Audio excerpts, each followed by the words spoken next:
Buenas tardes, damas y caballeros. Saludo con afecto a las autoridades universitarias. Bienvenidos todos ustedes al Paraninfo de la Universidad de Guadalajara. Este viernes celebramos el inicio de la Cátedra Manuel Castells, Escenarios del siglo XXI, con la conferencia magistral Los desafíos del siglo XXI, a cargo del destacado científico social, doctor Manuel Castells Oliván, doctor honoris causa de la Universidad de Guadalajara, a quien saludamos a la distancia.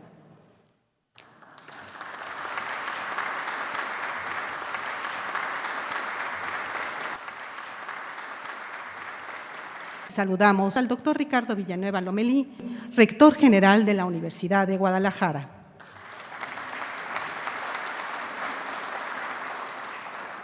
Saludamos al doctor Héctor Raúl Solís Gadea, vicerrector ejecutivo. Y le damos la bienvenida a esta casa de estudio al ingeniero Alfonso Pompa Padilla, secretario de Innovación, Ciencia y Tecnología del Gobierno de Jalisco.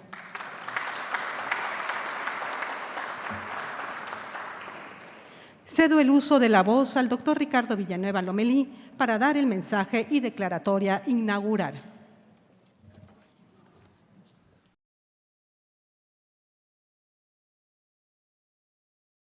Agradezco al doctor Héctor Raúl Solís, al ingeniero Alfonso Pompa que nos acompañan el día de hoy en el Presidium, al exrector de esta universidad, maestro Trinidad Padilla López, gracias, y a todo el Consejo de Rectores de la Universidad de Guadalajara que nos acompaña el día de hoy.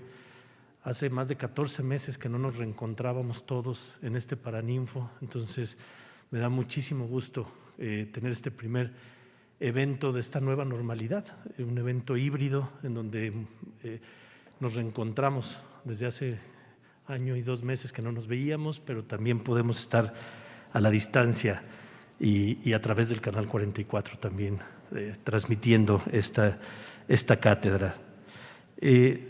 Ofrezco una cordial bienvenida a este Paraninfo Enrique Díaz de León, en donde nos hemos dado cita para inaugurar formalmente la Cátedra Manuel Castells Oliván, Escenarios en el siglo XXI, que lleva el nombre de este destacado investigador e intelectual cuya obra ha trascendido las fronteras de la ciencia para impactar en la educación, la cultura y otros campos del quehacer humano, por lo que se le reconoce internacionalmente como uno de los pensadores más influyentes de la actualidad. Los aportes de Manuel Castells se consideran clave para comprender el impacto de la información y las redes de comunicación digital en las transformaciones socioeconómicas y geopolíticas ocurridas en las recientes décadas en todo el planeta, las instituciones y la sociedad red, cambios que forman parte de nuestra vida cotidiana y que han tenido gran influencia en las instituciones de educación superior e investigación. Los resultados del trabajo del doctor Castells han influido en los campos académico, científico, educativo y social, y la importancia de sus propuestas respecto a la configuración de las ciudades en el siglo XXI a partir de las telecomunicaciones y la sociedad red fundamentan la creación de una cátedra con su nombre adscrita al Instituto de Investigación y Estudios de las Ciudades del Centro Universitario de Arte, Arquitectura y Diseño, que contará con la participación de Los Lagos. Agradezco a los 3 rectores aquí presentes por esta gran iniciativa. En este contexto, el objetivo de la Cátedra Manuel Castells Oliván consiste en abordar los problemas que discurren en las ciudades a partir de los cambios que ha suscitado la tecnología, el acelerado flujo de información, la globalización y lo local, los patrones de producción y consumo de bienes. Asimismo, se analizarán problemas contemporáneos de América Latina, tales como la crisis de la democracia liberal, la violencia y la crisis sociopolítica generadas por el regreso de las tendencias fascistas y de extrema derecha, así como análisis de las tendencias socioeconómicas globales y la viabilidad de las políticas públicas impulsadas para atender diferentes fenómenos de importancia regional. Con la creación de esta cátedra, la Universidad de Guadalajara avanza en su compromiso de fortalecer la difusión de la obra científica y cultural que propicien valores, ideas y características fundamentales del mundo, así como de dar a conocer a los autores que han reflexionado respecto a la historia, la economía y la sociedad en términos de los contextos geográficos, políticos y sociales de las ciudades, de lo urbano, de los problemas ambientales, de la sociedad internacional y en particular de los escenarios globales del siglo XXI. Una vez establecido lo anterior, en el Paraninfo de la Universidad de Guadalajara, en la ciudad de Guadalajara, Jalisco, México, y cuando son las 12:07 del día 28 de mayo de 2021, declaro formalmente inaugurados los trabajos de la Cátedra Manuel Castells Oliván, Escenarios del siglo XXI, y hago votos por el cabal cumplimiento de sus objetivos. Sea bienvenido de nueva cuenta a su casa, que es la Universidad de Guadalajara, y a la cátedra que lleva su nombre, doctor Manuel Castells Oliván. Muchas gracias a todos por su participación.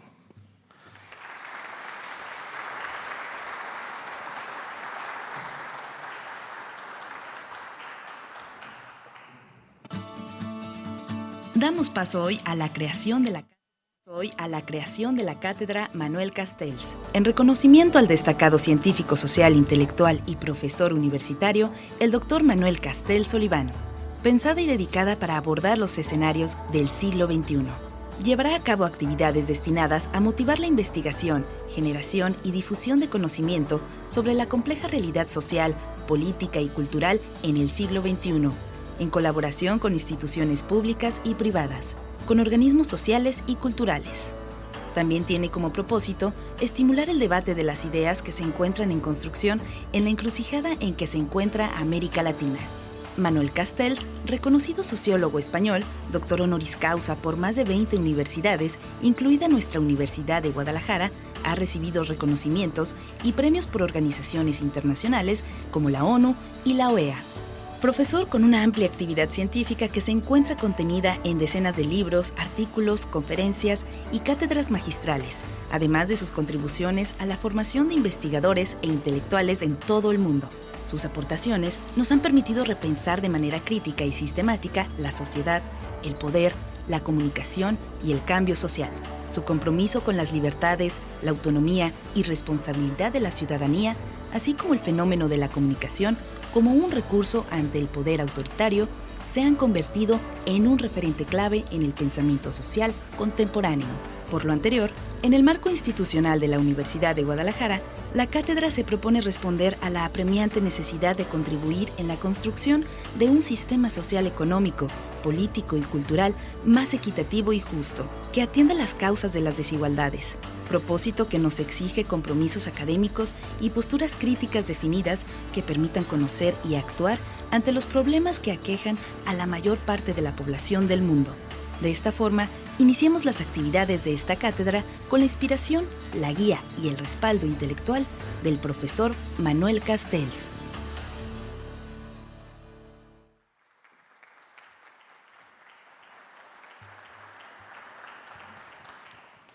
Escucharemos ahora la semblanza del doctor Manuel Castells Oliván a cargo del doctor Héctor Raúl Solís Gadea, vicerrector ejecutivo. Adelante. Muchas gracias. Muy buenas tardes. Señor rector, señor secretario, compañeros, miembros del Consejo de Rectores, profesores, profesoras, estudiantes que nos acompañan, señor Manuel Castells. Es una especie de guiño del destino que el inventor del concepto sociedad-red, o por lo menos quien lo ha generalizado en el mundo académico, está con nosotros a través de uno de los dispositivos de la red. El profesor Castells nació en Elín, Albacete, España, el 9 de febrero de 1942. Es licenciado en Derecho y Ciencias Económicas por la Universidad de Barcelona, licenciado en Derecho y Economía Política por la Facultad de Derecho y Ciencias Económicas de la Universidad de París. Tiene una maestría en Sociología por la Escuela de Altos Estudios de París y es también doctor en Sociología por la Universidad de París, doctor en Sociología por la Complutense y en Letras y Ciencias Humanas por la Universidad de París 5. Ha sido profesor visitante en muchas instituciones, entre ellas la Universidad de Cambridge, el Instituto de Tecnología de Massachusetts. Ha sido profesor distinguido en la Universidad de Oxford, profesor visitante de la High School of Economics en Moscú, también en la Universidad Nacional Autónoma de México, en la Universidad de Ámsterdam y en la Universidad Autónoma Metropolitana.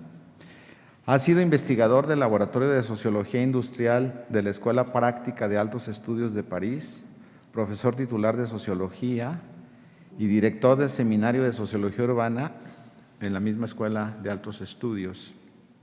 Fundador y director del Instituto Universitario de Sociología de las Nuevas Tecnologías de la Universidad Autónoma de Madrid, catedrático de Sociología y de Planificación Urbana y Regional de la Universidad de California en Berkeley, académico correspondiente de la Academia Mexicana de las Ciencias en 2010, académico Harold Laswell de la Academia Estadounidense de Ciencias Políticas y Sociales en 2011, y ha sido entonces profesor en instituciones académicas de 45 países.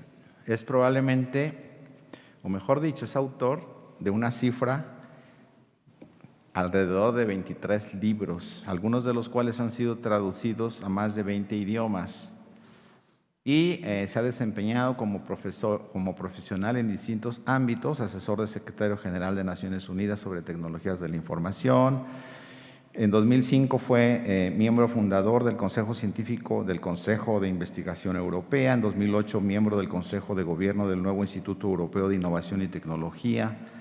Ha recibido también diversos premios y distinciones, entre ellos la beca Guggenheim, el premio Charles Wright Mills en 1983, que otorga la Sociedad Americana para el Estudio de los Problemas Sociales, el premio de urbanismo Kevin Lynch del Instituto de Tecnología de Massachusetts, la Orden Gabriela Mistral al Mérito Académico que otorga el Gobierno de la República de Chile, por su aporte a la comunidad científica, así como por su sensibilidad para estudiar lo social desde un enfoque innovador, interdisciplinario y muy bien fundamentado.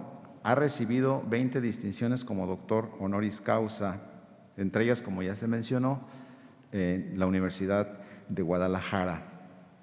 Entre sus obras más destacadas, que algunos o muchos de ustedes conocerán, está La cuestión urbana, el texto Crisis urbana y cambio social, movimientos sociales urbanos. Destaca su colaboración con el profesor Jordi Borja, que dio pie a la ciudad informacional local y global. Y destaca también su trilogía, que ya resulta clásica, editada a mediados de los años 90, que se llama La Era de la Información, Economía, Cultura y Sociedad, en donde nos ofrece su visión, su perspectiva analítica de las sociedades contemporáneas. Allí mismo, en esa publicación, en una de las contraportadas, en la edición norteamericana, dice que el trabajo de Manuel Castells es comparable a las aportaciones que hizo el sociólogo clásico alemán Max Weber. En 2012 recibió el premio Holberg por parte del Parlamento noruego en reconocimiento a su obra. Textualmente dice que ha formado nuestro entendimiento de la dinámica política en las economías urbanas y globales de la sociedad red. En 2013 recibió el premio Balzan en Berna, Suiza, por haber profundizado en el estudio de las grandes revoluciones tecnológicas de nuestro tiempo y los cambios sociopolíticos derivados de las tecnologías emergentes de las comunicaciones y la información. Bueno, como queremos escuchar al doctor Castells, pues ya no me voy a extender en su extenso currículo, pero ha quedado claro que el profesor Castells encarna conceptualmente la época contemporánea y por eso pues nos da mucho gusto tenerlo y tener la oportunidad de, como ya nos hizo el favor y la distinción del señor rector, pues inaugurar la Cátedra Castells. Muchas gracias y bienvenido, Manuel. Gracias.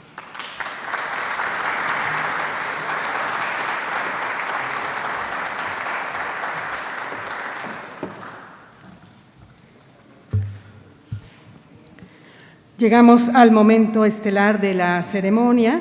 Escucharemos con atención la conferencia magistral del doctor Manuel Castells Oliván. Adelante, doctor. Muchas gracias. En primer lugar, mi profundo agradecimiento al señor rector y también a mi amigo, el vicerrector Raúl, y en realidad al conjunto de los rectores de esta extensa y extraordinaria Universidad de Guadalajara, con la que me siento identificado desde hace muchos años. Y desde luego mi saludo más cordial a todos los colegas, tanto presentes en el acto como que puedan estar siguiéndonos, y a los estudiantes, que siempre he considerado como son la razón de ser de la universidad. La universidad es una institución de pensamiento, de enseñanza, de investigación, de reflexión crítica, pero sobre todo la universidad tiene que estar siempre al servicio de los estudiantes. Eso ha sido la norma de mi vida. Porque sin estudiantes no habría universidad. Habría institutos de investigación, habría escuelas profesionales, pero no habría universidad. Y también, si me permiten, por favor, quiero agradecer al profesor Daniel González, iniciador de este proyecto de cátedra desde hace ya algún tiempo, y con el que he estado trabajando en perfilar algunos de los contenidos de esta cátedra que él ahora asume. Y desde luego, en una nota personal, quiero agradecer muy particularmente a su ex colega, la doctora Carmen Rodríguez Armesta, que fue vicerrectora ejecutiva de esta universidad y que desde luego es la persona que desde hace mucho tiempo estableció mi conexión con la Universidad de Guadalajara. Como sé que nos estará escuchando, un saludo muy especial para ti, Carmen, y espero que todos sobrevivamos esta pandemia que nos sorprendió, aunque desgraciadamente era previsible. Y esto es en parte el tema de lo que les voy a presentar. No tanto la pandemia en sí, sino el contexto en que esta tragedia que estamos sufriendo ha surgido. Miren, yo considero que una buena teoría científica es aquella que nos es útil para explicar la realidad, al menos en los aspectos objetos de esa teoría. Es el único criterio que desde el punto de vista propiamente de las ciencias sociales podemos aplicar. Y en ese sentido, mi investigación y mi teoría en las dos últimas décadas en particular ha versado sobre la formación y el despliegue de lo que yo conceptualicé como sociedad-red. Estamos en esa sociedad-red a partir de la interacción entre tecnología, cultura e instituciones. Y como las redes son globales, a esto le llamamos globalización. La globalización es simplemente una red global de redes globales que tienen como consecuencia la interdependencia en tiempo real de lo esencial de la actividad humana. Y de esta matriz derivan en gran parte algunos de los grandes desafíos de nuestro tiempo, de aquellos desafíos que van a marcar nuestras vidas en las próximas décadas y de los que va a tratar esta cátedra. En primer lugar,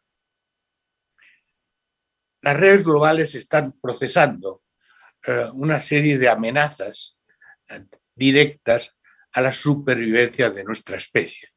No son la causa, pero sí son la expresión y articulación de las contradicciones de nuestra forma de organización social y de nuestra interacción con la naturaleza que deriva en crisis catastróficas. ¿Qué es una pandemia? Una pandemia es simplemente la expansión de un virus a través de redes. ¿De redes de qué? De redes de interacción entre humanos. No hay otra forma de contagio del virus. Son humanos con humanos. Y como los humanos con humanos ahora estamos conectados globalmente constantemente a través de redes de transporte, a través de redes de intercambio.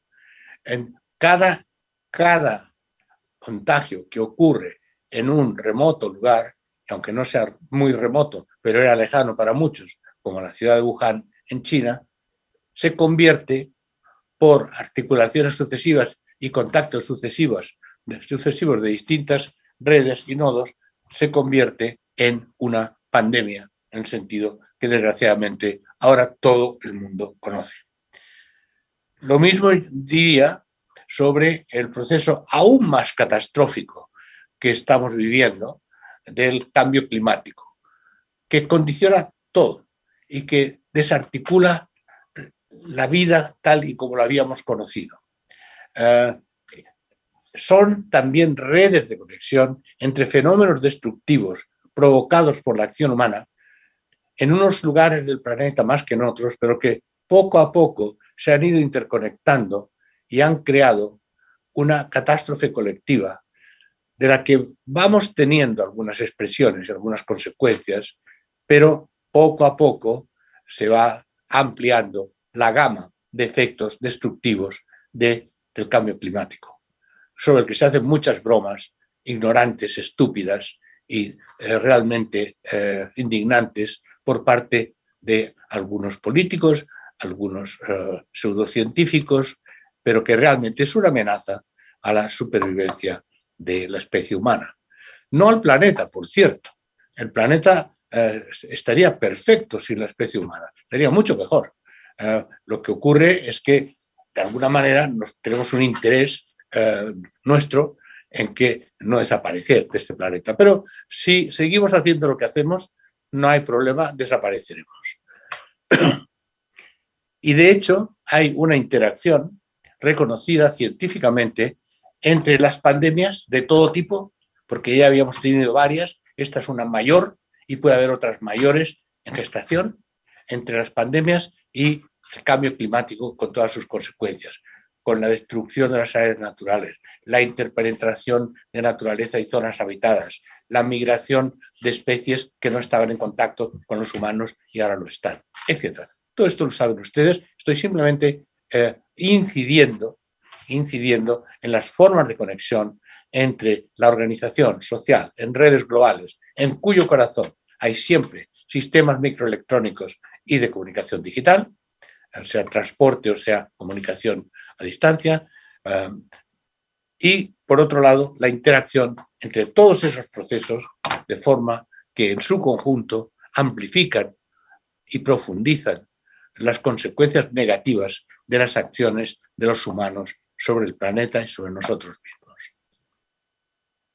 Por eso lo sitúo como el primer gran desafío de nuestro siglo XXI. En segundo lugar, estamos asistiendo también a una concentración sin precedentes del poder económico y tecnológico. Siempre ha habido concentración, siempre ha habido tendencias a los oligopolios. Pero la escala actual es aún más extraordinaria.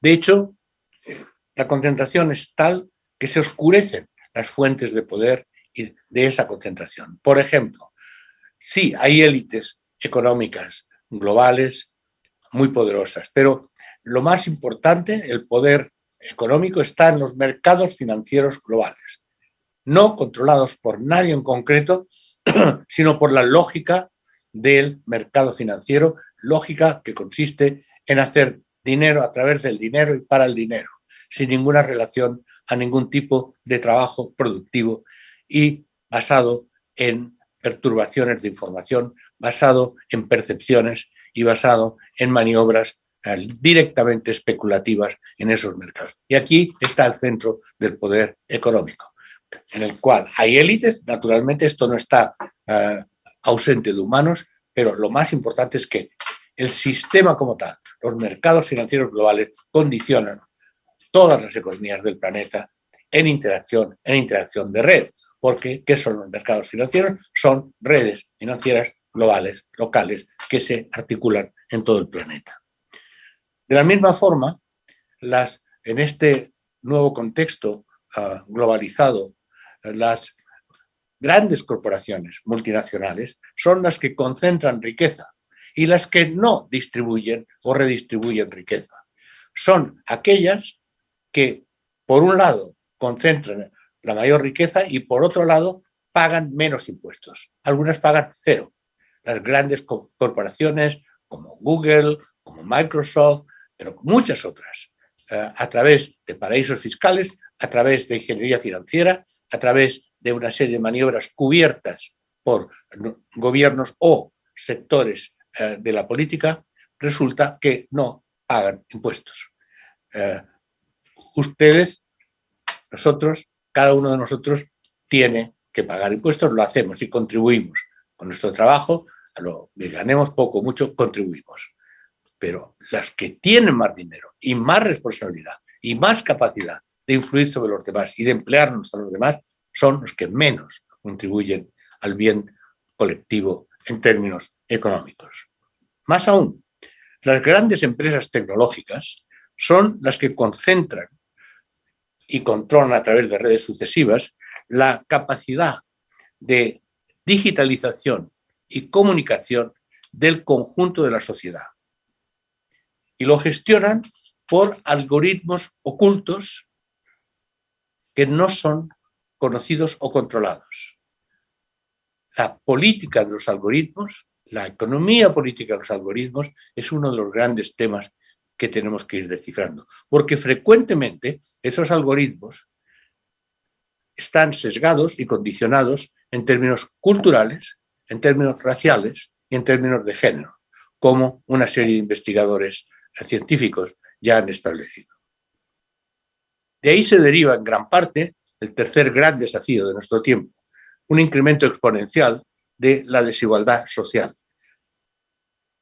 sobre todo después de cada crisis. Las crisis son asimétricas, las consecuencias de las crisis no las pagan igual todas las personas. Es obvio, simplemente quiero apuntarlo. Todo el mundo sabe que algo tan común para todos como es una pandemia, la pandemia del COVID-19, pues bien, en todos los países los pobres han sufrido muchísimo más que las personas de clase alta y media alta, y además han tenido muchos menos recursos para prevenir, para luego vacunarse, para luego curarse. Todos sufrimos juntos, pero unos sufren más que otros. Y esto es uno de los efectos de lo que es una desigualdad social estadísticamente mayor que nunca ha existido.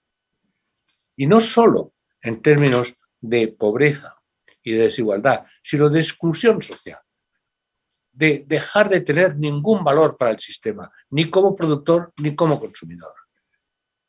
He señalado en mis trabajos cómo ha habido una transición de la explotación a la irrelevancia. Es decir, trabajadores que son explotados, obviamente es injusto. Obviamente hay que restablecer formas de control y de igualdad social, pero al mismo tiempo tienen un papel, tienen un significado, tienen algún interés para el conjunto del sistema.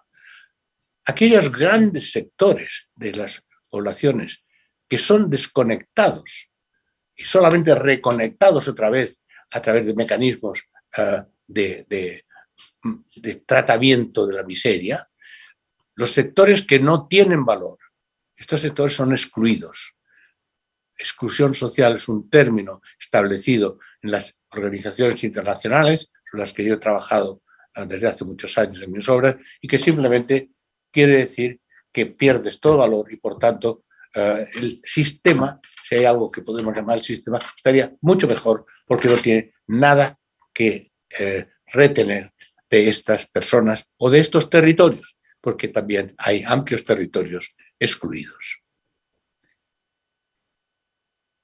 El cuarto gran desafío se deriva del tipo de economía globalizada y concentrada en términos de capacidad económica y tecnológica, que es la formación de un nuevo modelo territorial. La concentración gradual en todos los países de la población y de las actividades en grandes megalópolis. La formación de enormes regiones metropolitanas, de las que México es un ejemplo evidente. Junto al despoblamiento de zonas del país, la concentración en algunas grandes regiones metropolitanas, en particular la Ciudad de México, Guadalajara, Monterrey, etc. Este modelo de concentración megapolitana es excluyente. Dentro de este modelo se concentra la mayor riqueza, la mayor capacidad productiva, la mayor capacidad de decisión y de definición cultural, al mismo tiempo también los estratos más pobres, no los más excluidos, porque los más excluidos suelen quedar fuera de esos territorios, pero los más pobres, los más explotados, aquellos que tienen menos derechos. Más aún, estas enormes concentraciones territoriales se desarrollan y están gestionadas en beneficio, sobre todo, de la especulación inmobiliaria y de las grandes empresas constructoras, que son cada vez más las principales corruptoras de los gobiernos, como el caso de Brecht y de otros muchos empresas en América Latina ha demostrado, haciendo caer sistemas políticos enteros, gobiernos enteros, porque la acumulación de capital, paralela a la que se produce en términos tecnológicos y en términos financieros, la acumulación de capital se ha producido en muchos países en torno a esas empresas especulativas y destructoras del medio ambiente y corruptoras del sistema político. En este contexto, la ciudad se funde poco a poco, lo que era la ciudad, en las regiones metropolitanas indiferenciadas, en las que se producen dos procesos simultáneos de atomización y fragmentación del espacio y al mismo tiempo concentración territorial en estas grandes urbes. De ahí resulta el quinto gran desafío de nuestro tiempo, un creciente proceso de individualización, de desprotección de gran parte de la población, sin servicios sociales adecuados a las condiciones en las que viven y a las condiciones urbanas que se han generado en estos tiempos. Cada uno para sí mismo, sí misma, cada uno luchando por la supervivencia. Y de ahí surge la matriz de donde aparece la violencia generalizada como forma de relación. Y violencia que tiene cada vez más una componente de género, una componente de violencia contra las mujeres. El machismo mata. Y más concretamente, los cobardes machistas están asesinando cada vez más a más mujeres, a más gays, a más niños y a más personas que no se pliegan a sus ancestrales instintos de dominación salvaje. Esto está inscrito en la matriz de la desegregación y atomización de lo que está ocurriendo en estas grandes regiones metropolitanas, sobre todo de América Latina, como Fernando Calderón y yo documentamos en mi libro más reciente sobre la Nueva América Latina, precisamente editado en México, al que ustedes pueden tener acceso. Junto a esta evolución estructural y social, también ha habido una transformación fundamental de la comunicación. Y la comunicación es la actividad esencial de los humanos. De hecho, de todas las especies, pero para centrarnos en la propia especie humana, la comunicación es lo que nos hace existir. Mi línea analítica, sustituyendo la famosa de Descartes, es comunico, luego existo. Existimos a través de la comunicación. Y en estos momentos la comunicación está ampliamente dominada por las redes sociales. Los medios de comunicación de masas también, pero incluso ellos mismos están articulados a lo que yo llamo la autocomunicación de masas, que está formada en torno a las redes sociales que llevo estudiando desde su principio. Les recuerdo que solamente hace 20 años no existían las redes sociales. Impresionante, ¿verdad? Bueno, las redes sociales masivas, como la primera fue Friendster en San Francisco en el 2002.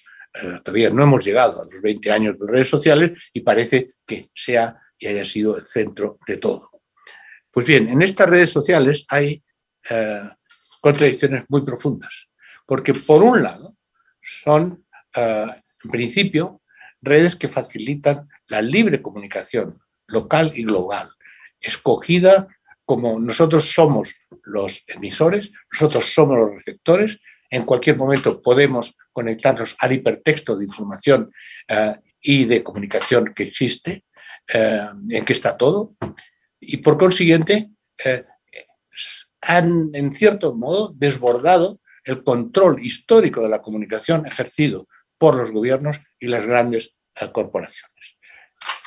Por tanto, muchos, incluido yo mismo, en el principio de mi investigación, a finales, en los momentos de transición del siglo, alrededor del año 2000, consideramos que eran redes sociales que permitían una ampliación del espacio de libre comunicación y, por tanto, de libertad humana. De ahí los movimientos sociales en red, que han sido fundamentales y que hoy día no hay movimientos sociales que no estén fundados precisamente en la capacidad de debatir y de comunicar y de organizar a través de las redes sociales. Pero al mismo tiempo, esta generalización difusa de la comunicación a través de las redes sociales tiene dos grandes contradicciones y un problema estructural. Primera gran contradicción.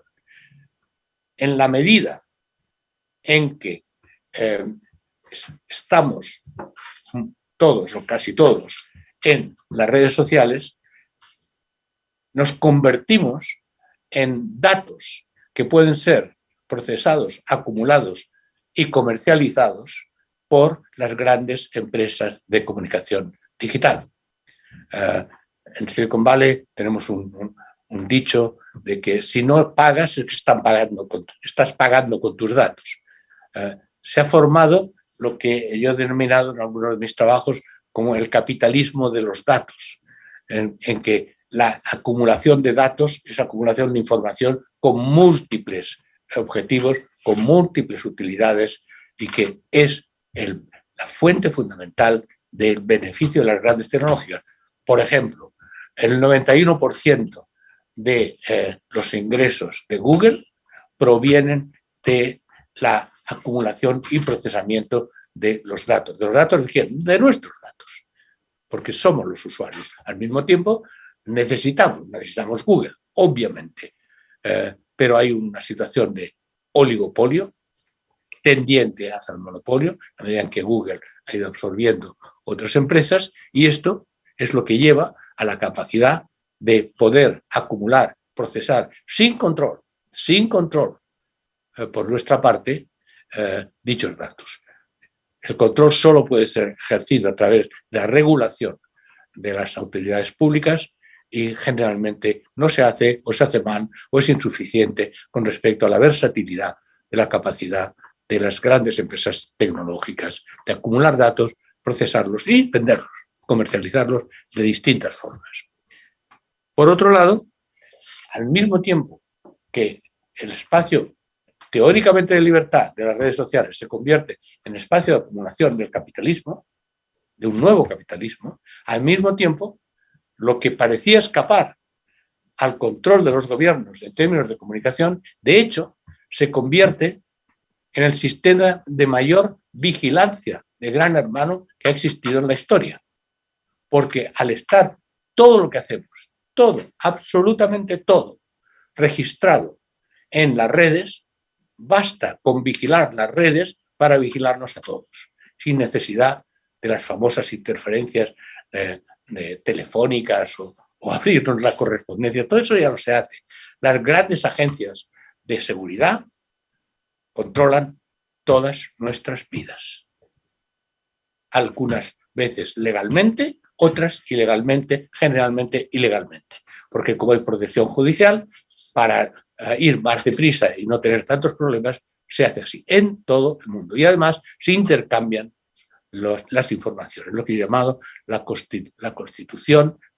En mis seminarios hace 4 años en Cambridge presenté una serie de análisis mostrando la constitución de lo que yo llamo una otra red de vigilancia electrónica global a partir de las grandes agencias de seguridad gubernamentales. O sea, que lo que parecía no depender del capitalismo y superar a los gobiernos se convierte en el espacio fundamental de comercialización por un lado y de vigilancia por otro, por parte de las autoridades políticas con toda clase de pretextos. Claro que hay que luchar contra el terrorismo, claro que es mejor encontrarse, vigilar a los posibles terroristas, pero bueno, eso es el 10% de la actividad.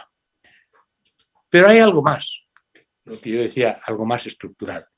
Las redes sociales son redes de libertad, de libre comunicación. Maravilloso, ¿verdad? Sí y no. Porque de comunicación ¿entre quién? Entre humanos. ¿Y qué somos los humanos?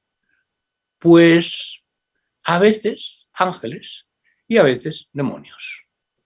Y a veces en la misma persona, los dos. Con lo cual, las redes se han convertido al mismo tiempo en una plataforma de difusión, expansión e influencia de los valores más abyectos de la sociedad. Del sexismo, del racismo, del nazismo, del ataque a los derechos humanos y a la dignidad de las personas. Y cada vez más también la nueva forma peligrosísima de asalto a la razón. Lo que se llama fake news no son solo desinformación, es romper cualquier criterio de objetividad, de periodismo profesional, de valores científicos, todo lo que hace que podamos comunicarnos como seres que podemos confiar en lo que vamos construyendo colectivamente. En el momento en que todo eso se mezcla y se diluye en una especie de magma de mentiras, odios, falsedades y bulos supersticiosos, en ese momento estamos destruyendo nuestras bases de existencia racional, para cuya afirmación los científicos hemos estado trabajando durante siglos contra toda clase de formas de asalto a la razón. Pero todos estos desafíos se producen, y este es el 7º gran desafío, en la peor de las situaciones, en la peor de las crisis. ¿Cuál? La crisis de las instituciones democráticas, la crisis de la legitimidad democrática en todo el mundo. ¿Por qué? Porque si no tenemos instituciones confiables en las que los ciudadanos puedan depositar realmente su confianza, sus esperanzas, su petición de protección y su participación en las decisiones para el bien común de la colectividad, si no tenemos instituciones, volvemos a la violencia individual como forma de relación. Y de ahí sale también los poderes fácticos, la economía criminal, la violencia como forma predominante de relación entre las personas. La crisis de legitimidad democrática, reflejada en las encuestas de opinión y luego en los comportamientos políticos estudiados y de los que fue objeto uno de mis últimos libros, llamado Ruptura, la crisis de la democracia liberal, documentado empíricamente, muestra cómo simplemente la gran mayoría de ciudadanos del mundo, como más de 2/3 partes, no creen en sus instituciones, no creen en los políticos, no creen en los partidos políticos, no creen en los parlamentos. Creen, más bien, desean la democracia, pero no esta democracia, no la democracia que viven. Y por consiguiente, están huérfanos. Y en esa orfandad se puede introducir cualquier tipo de demagogia, cualquier tipo de liderazgos destructivos de lo que queda de democracia, ligados, de hecho, a lo que de alguna forma estamos viendo en el mundo, desde un Bolsonaro a un Trump, y todo lo que hay entre medio. Oscuro panorama, ¿verdad? Pero si es el nuestro, tenemos que mirarlo de frente, tenemos que mirarlo con lucidez y no contarnos historias y no repetir que todo va a acabar bien. Sí o no, no hay ninguna ley humana, no hay ninguna ley histórica que digan que las cosas acaban bien, ni tampoco que la historia vaya hacia adelante, que haya una marcha y un sentido de la historia. Puede ir hacia atrás, puede ir hacia la destrucción, como lo hemos visto varias veces en nuestra experiencia en el siglo XX. Pero sí, hay brotes de esperanza, todavía hay brotes de esperanza, que son los que tenemos que buscar y ayudar. Las sociedades siempre reaccionan. Los jóvenes reaccionan, tienden a reinventarse y a reinventarnos. Y así surgen nuevos movimientos sociales que estamos viendo en todo el mundo, ya desde hace más de una década. Así surgen el auge de la defensa de los derechos humanos, el movimiento feminista, el movimiento LGTBI, el ecologismo radical, el despertar de los pueblos originarios, todo lo cual puede, solo puede, y en algunos casos lo está haciendo, transformar las instituciones y relegitimar la democracia.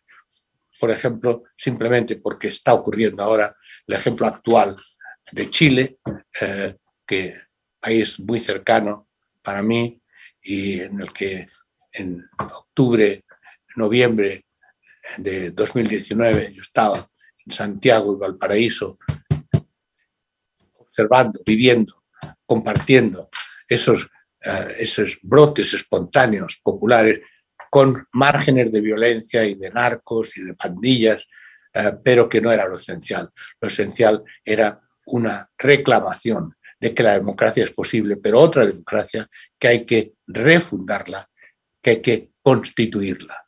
Y de ahí las elecciones a la Asamblea Constituyente que han tenido lugar hace 2 semanas en Chile han mostrado un panorama político totalmente distinto. ¿Es realmente así? ¿Va Chile a tener un nuevo alborar hacia otro tipo de democracia? Todo eso es incierto e indefinido y con un enorme punto de interrogación como todo lo que estamos viviendo. Pero muestra que hay vías, que es posible, que no necesariamente nos sumergimos en la negrura. Hay luz. Tenemos que partir de esa luz. Y entonces, ¿qué? ¿Y qué hacer? Pues miren, queridos colegas, ¿qué? No sé. Francamente, no sé. Todas las cosas porque nunca hice futurología. Excepto que hay que reinventarse, eso sí, porque todos los modelos conocidos están agotados. ¿Y qué hacer? Eso sí lo sé. En una situación de incertidumbre, en una situación en que hemos perdido el rumbo, sí sé, al menos para nosotros, para los universitarios, para los científicos, para los académicos, sí sé lo que tenemos que hacer.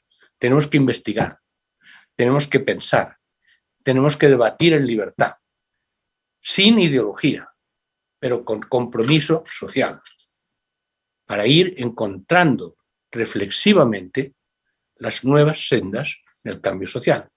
Y de ahí esta cátedra. Gracias por su atención.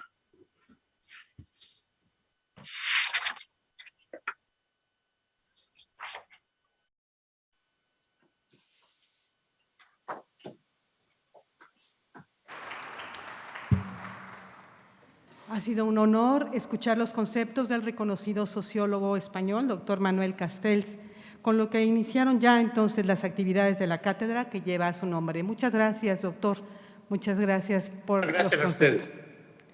Muchas gracias a todos los que siguieron la transmisión de esta conferencia magistral por Canal 44 y por las redes sociales de la Universidad de Guadalajara. Les deseamos a todos que tengan muy buenas tardes y un excelente viernes. Muchas gracias.